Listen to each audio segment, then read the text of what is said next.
اس کے اسباب میں ہم سب سے پہلے دیکھتے ہیں پپائیت اور سیاست ہے۔ پپائیت کا کیا مطلب ہے؟ پپائیت کا مطلب یہ ہے کہ مذہبی رہنما یا انسان جو ہے وہ خدائی اختیارات لینے شروع کر دے تو وہ پپائیت بن جاتی ہے۔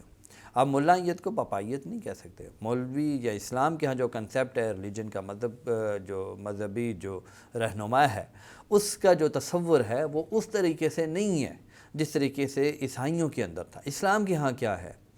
اسلام کے ہاں یہ ہے کہ اصل اختیارات سارے اللہ کے پاس ہیں، مولوی صاحب کیا کرتے ہیں وہ آپ کو مذہبی طور پر لیڈ کرتے ہیں، گائیڈ کرتے ہیں، بس اس کے علاوہ کچھ نہیں۔ لیکن عیسائیت کے اندر یہ تھا کہ وہ گناہ معاف کرنے کا اختیار اپنے پاس رکھ لیا انہوں نے، یا گویا کہ خدائی اختیارات اپنے پاس رکھ لی، یہ پپائیت ہے۔ تو ایک طرف یہ پپائیت تھی، دوسرے بادشاہ جو تھے وہ بھی ایک اقتدار رکھتے تھے، اختیار رکھتے تھے، سیاسی اختیار تھا، لیکن پپائیت کی جڑیں زیادہ گہری تھیں۔ بادشاہ کی جو ہے وہ کمزور تھا، وہ پاپائیوں کے سامنے یا پادریوں کے سامنے وہ اس طریقے کے ساتھ اپنا حکم نہیں چلا سکتا تھا، بلکہ ان کے ماتحت رہنا پڑتا تھا، ان کی مرضی کے مطابق اسے چلنا پڑتا تھا۔ اس کی بادشاہ کی سلیکشن پپائیت جو ہے، جو مذہبی رہنما تھے وہ کرتے تھے۔ نیشنلزم کی بنیاد میں یہ پپائیت اور بادشاہوں کا جو آپس میں کلیش ہے، جو ان کی لڑائی ہے، اس کا بیسک رول ہے۔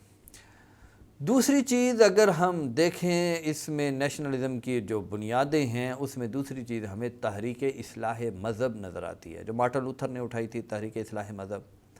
یہ عیسائیت کے اندر مذہبی بغاوت کے طور پر ابھری تھی۔ پروٹسٹنٹ جو عیسائیت کا جو فرقہ ہے، اس کا بیس بنا یہ مارٹن لوتھر کی یہ تحریک اصلاح مذہب۔ اس میں جب مذہب کے خلاف بغاوت ہونے لگی تو اس میں ہی در حقیقت الگ الگ جو مذہبی جو سنٹرز ہیں، مراکز ہیں، ان کے قیام کا ایک تصور دیا گیا۔ بادشاہوں نے اس تحریک کو ہاتھوں ہاتھ لیا، انہوں نے اسے بڑی طریقے سے کامیاب کیا اور اس کی بڑی سرپرستی کی، اسے بڑی فنڈنگ دی، چنانچہ یہ تحریک یقیناً کامیاب ہوئی۔ اس دوران ایک اور بھی بہت اہم عنصر ہے، بہت بڑا سبب ہے، وہ اسے نظر انداز آپ نہیں کر سکتے، بلکہ اس نے ہی در حقیقت بیسک رول پلے کیا، اور وہ ہے مسلمانوں کے ساتھ عیسائی دنیا کا میل جول۔ یہ 3 سطحوں پہ ہوا ہے، اسپین میں ہوا، اور دوسری چیز صقلیہ میں، اور تیسرا جو پہلو ہے وہ ہے صلیبی جنگیں، 200 سال کی صلیبی جنگیں۔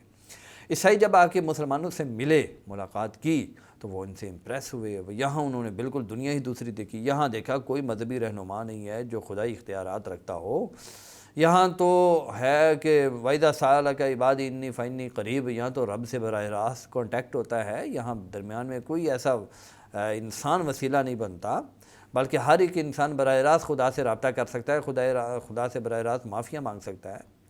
یہاں دساتیر ہوتے ہیں، ان کو فالو کیا جاتا ہے، یہاں ایک شیخ الاسلام ہوتا ہے، وہ بھی بادشاہ کے ساتھ ہوتا ہے، اس کے فتوے کی بڑی اہمیت ہوتی ہے۔ تو یہاں ساری دنیا ہی الگ تھی۔